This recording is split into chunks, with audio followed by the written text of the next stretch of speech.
পৃথিবীতে যারা নবী ছিল, নবী হয়ে যারা এসেছিল, তারা গুনাহগারকে সুপারিশ করবে, তবে সকল নবীদের আগে সুপারিশ করবে আমার আপনার নবী মুহাম্মদুর রাসূলুল্লাহ।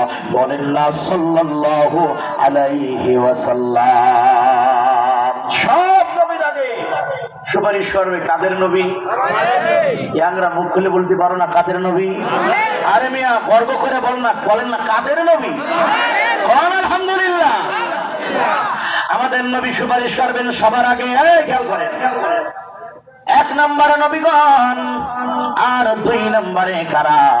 রাসূল আলেমদের মর্যাদা দিয়েছেন। দুই নম্বরে হলো আল্লাহ রাসূল তার পাক জবানে বলেন, দুই নম্বরে ওই হাসরের ময়দানে গুনাহগারকে শাফাআত করবেন পৃথিবীর আফদল উলামায়ে কেরাম। আলহামদুলিল্লাহ।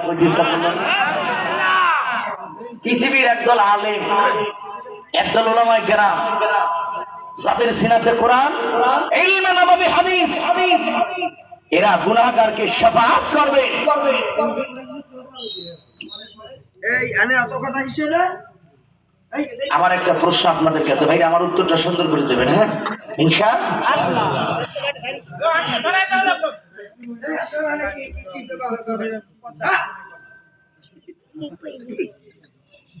প্রশ্ন করি ভাইরা, এই তাকাও ইয়া, আমার দিক তাকাও বেটা। তোর গার্লফ্রেন্ড এসে চেহারা কম খারাপ নেই, তাকাই থাক বেটা। ইয়া মানে বুঝে না কিছু না, রাস্তায় মেয়ে লোক দেখলে তুমি বলা বেরিয়ে যায় এ তিন অসহায়।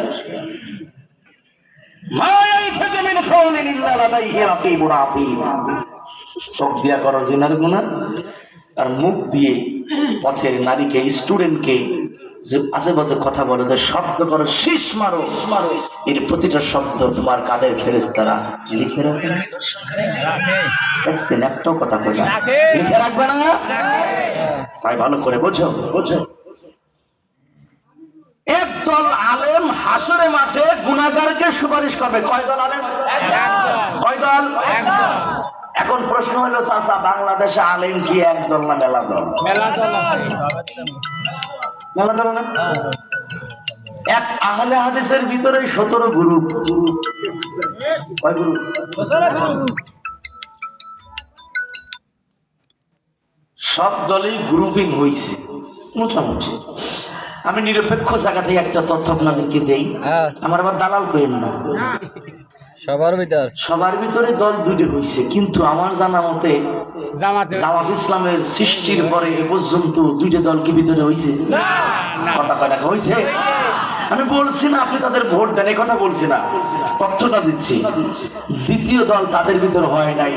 এখানে আমার একটা কথা মনে হয়, কারণ হইল যারা আল্লাহর জন্য কাজ করবে তারা কারণ নিজেদের ভিতরে ভাগ হবে।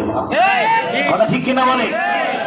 আরে ভাগ তো তখনই হয় দুনিয়াবি স্বার্থ যখন তার ভিতরে ঢুকে যায়। ঠিক কিনা কথা বলে? আমরা অন্যান্য দলকে বলছি না, তবে এখান থেকে আমাদের শিক্ষা নেওয়ার দরকার আছে না নাই? আছে না নাই?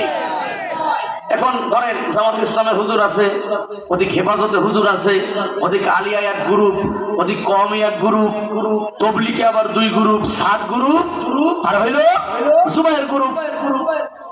এই দল বেলে এত গ্রুপ, কিন্তু হাসরের মাঠে সুপারিশ করবে কয় গ্রুপ? প্রশ্ন হইল এই যে দেশে এত গ্রুপ, এই গ্রুপের ভিতরে কোন গ্রুপ সুপারিশ করবে?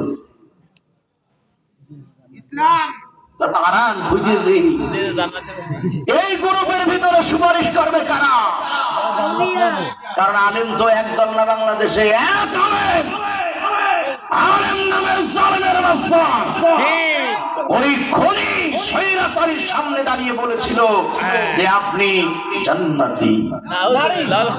বলছিল কিনা? সেও কি আলেম? সে আলেম না? আবার মামুনুল হক তিনি বলল রাস্তার মোড়ে মোড়ে ভাস্কর্য তৈরি করা যাবে না, মূর্তি বানানো যাবে না। এই কথা বলার কারণে বিচারারে ধর্ষণের মামলা দিয়ে ওই জালিমের বাচ্চারা 3টা বছর কারাগারে কষ্ট দিচ্ছে। ঠিক কিনা বলে? এই চাচারা বিনিময় কি দাঁড়াইলো? আলেমদের চোখের পানির বদৌলতে, আলেমদের মামলার বদৌলতে ওই ভাস্কর্য যার জন্য আলেম ভাস্করই বাঁধা হয়েছিল। এই বাঙালি জাতিরা সেই ভাস্কর্যের উপরে পেন খুলে মুতিছে। কথা ঠিক না?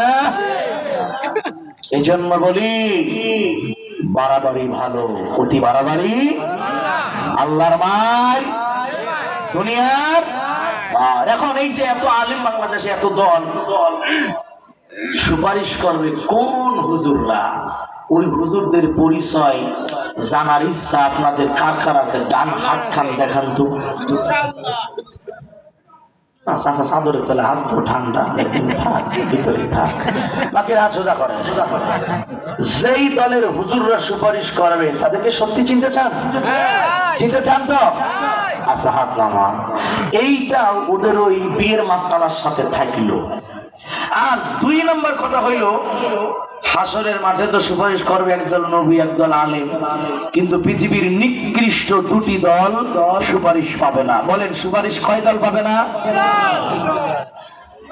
এই 2 দলের কর্মী যদি আপনি হয়ে থাকেন, আজকের মাহফিল থেকে তওবা করে আপনাকে বেরিয়ে যেতে হবে। কথা ঠিক কিনা বলেন? তাহলে এদিকে হলো নিকৃষ্ট 2 দল, এদিক হইল ওই হক্কানি একদল আলেম। এই 3টি দলের পরিচয় আমি কোরআন থেকে, হাদিস থেকে আপনাদের মাঝে এই জন্যই দেব।